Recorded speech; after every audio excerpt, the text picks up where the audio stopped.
What do you find out about your team the last few days? Are they getting ready for this game Saturday?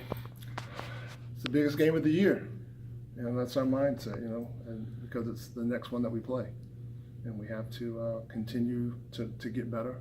I think we've done some things in practice that we're very pleased with as a staff, but now we need to have some carryover in the games. What are you seeing from Richmond? They're a team that's kind of coming in here struggling a little bit, but they're going to look to get things right.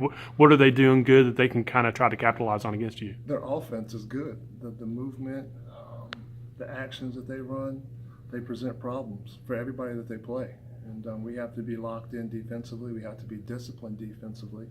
And we have to, above all else, be ready to cover for one another. Because their offense is going to create backdoor cuts, is going to create open shots because of the movements and the actions, and we have to be ready to fly around. When you do that in the zone, are you finding that the guys are learning how to communicate in that zone look now?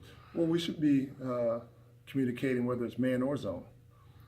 But the biggest deal is understanding personnel, who's out there on the court, and the description of each player that's out there.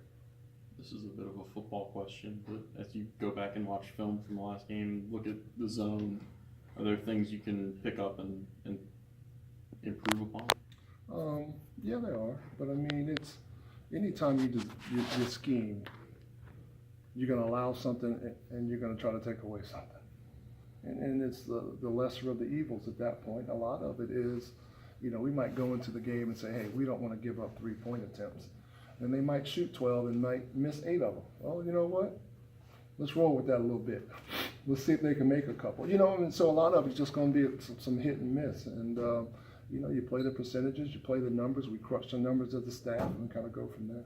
Seems like defensive rebounding has been an issue in a couple different games, whether it's man or zone.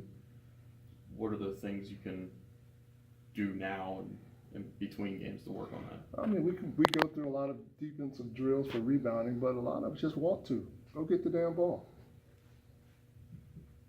That's a big part of rebounding.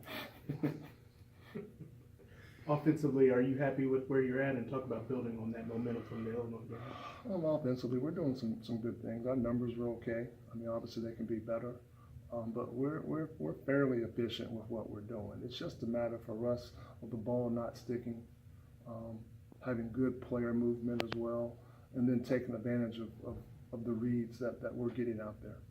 Some of that player movement, I saw Brian kind of in the high post there a little bit towards the end of that game. Is that something you look to do more of, and is that to speak to how good he is versus? We've always put guards there at some point in time. We can go back when we had Cody. Cody was in that high post quite a bit, and we just feel like that's a place that a lot of guys can attack from that spot. Key's good in that spot. Brandon is good in that spot. Those guys can catch, they can attack, and they can penetrate, they can pass, and they can finish. So it's just a matter of who we have out there on the court and figuring out what spot we need to have you in at that particular time. Given the fact that Richmond comes in struggling a little bit, is there any chance that your players might take a look at their record and think that, they're starting to arrive right now and that they don't necessarily need to take this game quite as serious as a couple of the others? They're not going to get that message from us. We're worried about Richmond, no question about it, but we're also, we know that we're not a finished product. We've got a lot of work that we need to do and a lot of areas that we need to continue to get better in. Good.